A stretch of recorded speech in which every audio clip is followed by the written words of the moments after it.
تو اس کا مطلب ہے کہ کلام خدا براہ راست اس تک پہنچ رہا. یعنی جب نبی پہ وحی کا نزول ہو جائے کسی صحیفے یا کتاب کی صورت میں تو وہ نبی نہیں رہتا، رسول ہو جاتا.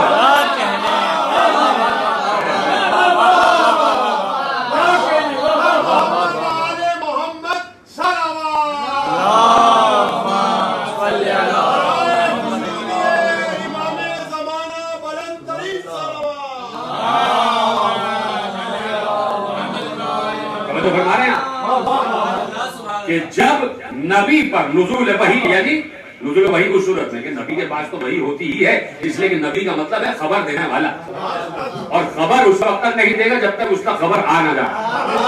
تو خبر تو ہے نا اس کے بعد وحی کی صورت میں. لیکن جب کوئی صحیفہ، کوئی کتاب اس پر نازل ہو جائے تو وہ رسول ہو جائے گا. اور جب انہی 313 میں سے وہ کہ جن پر اللہ نے کہا تمہاری شریعت چلے گی تو پھر اسے اولو العزم کہا جاتا. جب صاحب شریعت ہو جائے تو پھر اولو العزم ہو جاتا. اور پھر ان اولو العزم میں جو سب کا خاتم ہو وہ سب سے بلند ہوتا. تو 1,24,000 انبیاء، 313 رسول، 5 اولو العزم، 1 خاتم. یہ ہے ترتیب کو. سمجھ رہے ہیں آپ بات؟ تو اب میرے عزیزوں بات طے ہو گئی کہ جب نبی ہوتا ہے تو نبی ہوتا ہے، اور جب اس پر کتاب آ جائے تو وہ رسول ہو جاتا ہے. یہ بات طے ہے، یہ بات متفق علیہ. جب نبی پر کتاب آ جائے تو وہ رسول ہو جاتا ہے. اور حضرت عیسیٰ کہہ رہے ہیں آتانی الکتاب، اللہ نے مجھے کتاب دی ہے، وجعلنی نبیا. یہ کیوں نہیں کہا کہ مجھے رسول بنایا؟ کتاب ہے تو رسول ہو نا. جب کتاب ہے تو رسالت کا اعلان کیوں نہیں کرتا؟ پھر کیوں کہہ رہے کہ میں نبی ہوں؟ تو اس کا مطلب ہے کہ یہاں لفظ کتاب سے مراد وہ نہیں ہے جو آپ سمجھ رہے ہیں، وہ نہیں ہے جو آپ سمجھ رہے ہیں. اب لفظ کتاب سے مراد کیا؟ میں نے کہا نا کہ کتاب مختلف معنوں میں استعمال ہوا ہے. میں نے پہلے تشریح کر دی کہ قرآن نے اپنے کو بھی کتاب کہا ہے، ذالک الکتاب. قرآن نے اہل کتاب کے لیے بھی اہل کتاب کا لفظ استعمال کیا، اور اہل کتاب توریت، زبور، انجیل والے.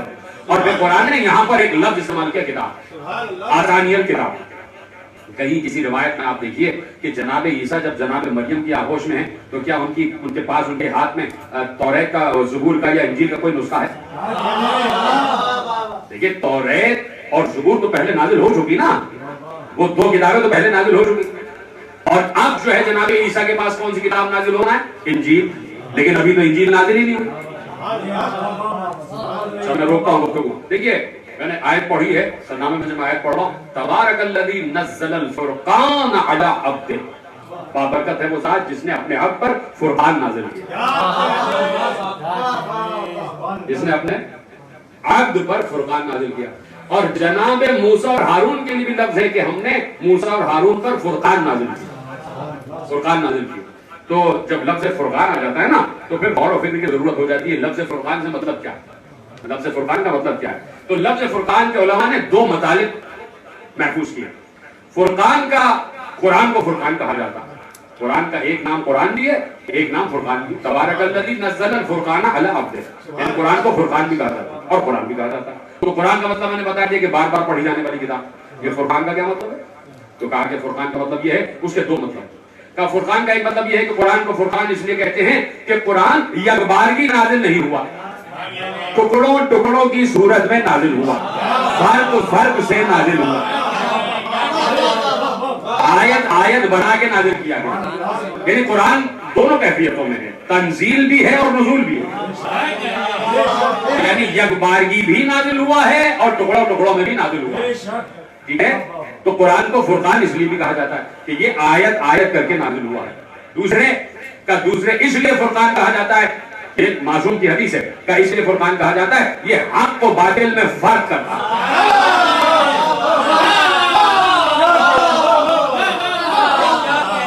فارق بین الحق والباطل والفارق بین الہدی والضلال. یہ ہدایت اور گمراہی میں فرق کرتا ہے، یہ حق اور باطل میں فرق کرتا ہے، یہ سچ اور جھوٹ میں فرق کرتا ہے، اس لیے اسے فرقان کہا جاتا ہے. اور اللہ کیا کہہ رہا ہے کہ ہم نے موسیٰ پر بھی فرقان نازل کیا. تو وہاں فرقان کا مطلب ہوگا جو موسیٰ پر کتاب نازل ہوئی کہ حق و باطل میں فرق کرنے والی. وہاں جناب موسیٰ پر اور جناب عیسیٰ پر اور جتنے بھی انبیاء پیش رو گزرے ان پر جتنی کتابیں اور صحیفے نازل ہوئے وہ سب کے سب یکبارگی نازل ہوئے، اور کبھی جلد کی صورت میں جناب عیسیٰ لے کے آئے اور الواح کی صورت میں جناب موسیٰ لے کے آ گئے، پوری لکھی ہوئی آیتیں آسمان سے اللہ نے نازل کر دی۔ یہ جتنی کتابیں قرآن سے پہلے نازل ہوئی ہیں یہ اخبار کی کتاب کی صورت میں نازل ہوئی، اس کا مقصد ہے جو میں بیان کر رہا ہوں، اور قرآن ٹکڑا ٹکڑا میں نازل ہوا۔ تو آپ پلٹتے ہیں واپس، جناب عیسیٰ پر بھی انجیل پوری کی پوری ایک بار نازل ہوئی تھی جب جناب عیسیٰ بالغ ہو چکے تھے، اور جب جناب عیسیٰ اپنی اس عمر کو پہنچے گی جب انجیل نازل ہوئی۔ لیکن ابھی جناب عیسیٰ جناب مریم کی آغوش میں کہیں ہاتھ میں کتاب نظر نہیں آئی، کہیں جناب عیسیٰ کے ہاتھ میں کتاب نظر نہیں آئی، اور کہہ رہے ہیں آتانی الکتاب، اللہ نے مجھے کتاب دی، اور کتاب دینے کے بعد بھی کہہ رہے ہیں کہ نبی بنایا، پھر بھی نہیں کہہ رہے کہ رسول بنایا۔ اس کا مطلب ہے کہ یہاں کتاب سے مراد انجیل نہیں ہے جس کے اترنے کے بعد رسول بنیں گے۔ تو اب دیکھنا یہ کتاب کیا، یہ کتاب ہے کیا، اس لفظ کتاب کے معنی کیا ہے۔ اس کا مطلب ہے کہ ابھی جو لفظ کتاب جناب عیسیٰ جس مقصد کے لیے استعمال کر رہے ہیں اس کے معنی تلاش کرنے پڑیں گے کہ کتاب کا مطلب کیا۔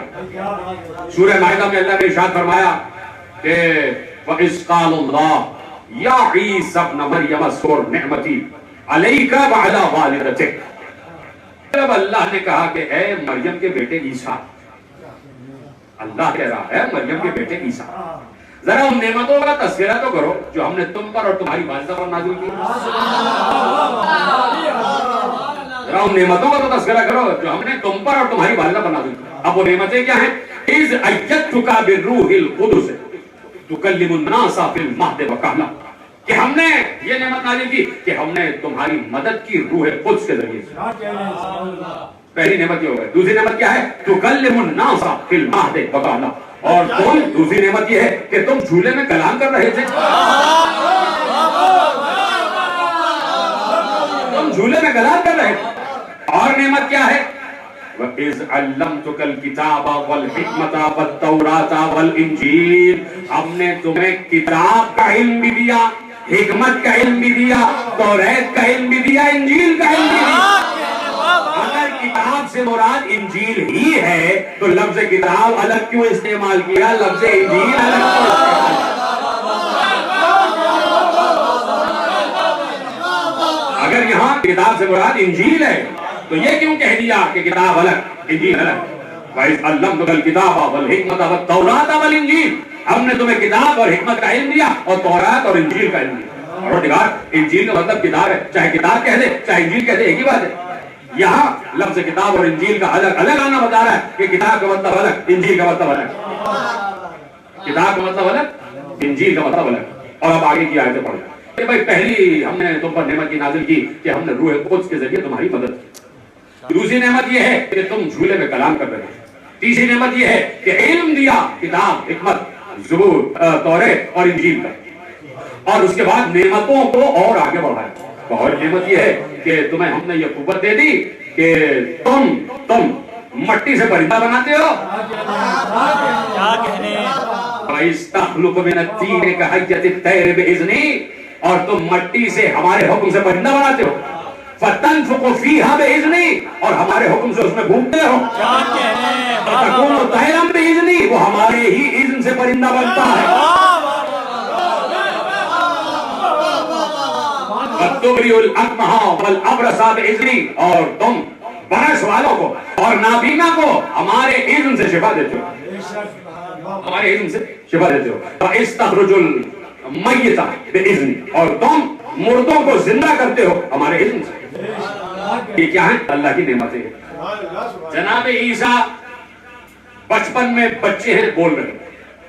جناب عیسیٰ علم رکھتے ہیں، توجہ رکھیے گا، جناب عیسیٰ علم رکھتے ہیں حکمت کا، تورات کا اور انجیل کا۔ جناب عیسیٰ مٹی سے پرندہ بناتے جیسے اللہ نے آدم بنایا۔ جناب عیسیٰ اس پرندے میں روح پھونکتے ہیں جیسے اللہ نے آدم میں پھونکا۔ اور جب جناب عیسیٰ اس میں روح پھونکتے ہیں تو پرندہ اڑنے لگ جاتا ہے جیسے آدم خالق ہوگا۔